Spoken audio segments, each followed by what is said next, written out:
புதனுடைய வீட்டுக்கு குரு நன்மை செய்யாது, குருவுடைய வீட்டுக்கு புதன் நன்மை செய்யாது. ரெண்டுத்துக்குமே பார்த்தீங்கன்னாக்கா பகை கிரகங்கள். குரு புதன் கடுமையான பகை கிரகங்கள். இந்த லக்னத்துக்கு அவர் அந்த அளவுக்கு நன்மை செய்ய மாட்டார் குரு பகவான். இந்த ராசிக்கும் அதே மாதிரி தான். நீங்கள் வேற லக்னமாக வந்து அந்த லக்னத்துக்கு யோகராக வந்தால் கூட முதல் 10 வருஷம், பின்னாடி 6 வருஷம் இப்படி தான் பிரித்து வேலை செய்யும். தீமைகளை செய்யும் அப்படின்னு நம்ம சொல்ல முடியாது.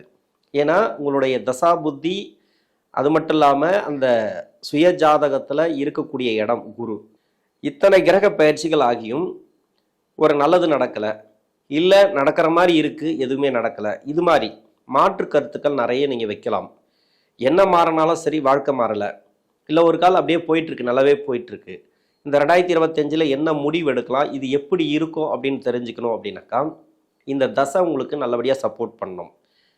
லக்ன அவயோகராக இருந்தாலும் லக்ன யோகராக இருந்தாலும் பின்னாடி வரக்கூடிய 6 வருடங்கள் கொஞ்சம் கவனமாக இருக்கணும். ஏன்னா பின்னாடி வந்து சுக்கிர புத்திக்கு அப்புறம் சூரிய புத்தி, சந்திர புத்தி, செவ்வாய் புத்தி, ராகு புத்தி வரும். இந்த கிரக புத்திகள் நல்லா இருந்தா, அதாவது உங்கள் சுய ஜாதகத்தில் நல்லா இருந்தால் மட்டுமே, ஆனால் பெருசாக கெடுக்காது. என்னை பொறுத்த வரைக்கும் அந்த கிரக புத்திகள் தசை நடத்தக்கூடிய குரு பகவானுக்கு மறைவு ஸ்தானங்களில் இருந்தால் மட்டுமே மனசார்ந்த நெருக்கடிகள், நட்பு ரீதியாக கொஞ்சம் பாதிப்புகள் இதெல்லாம் கொடுக்கறதுக்கான வாய்ப்பு இருக்குது. ஏன்னா ஜென்ம ராசியில் குரு இருக்குது.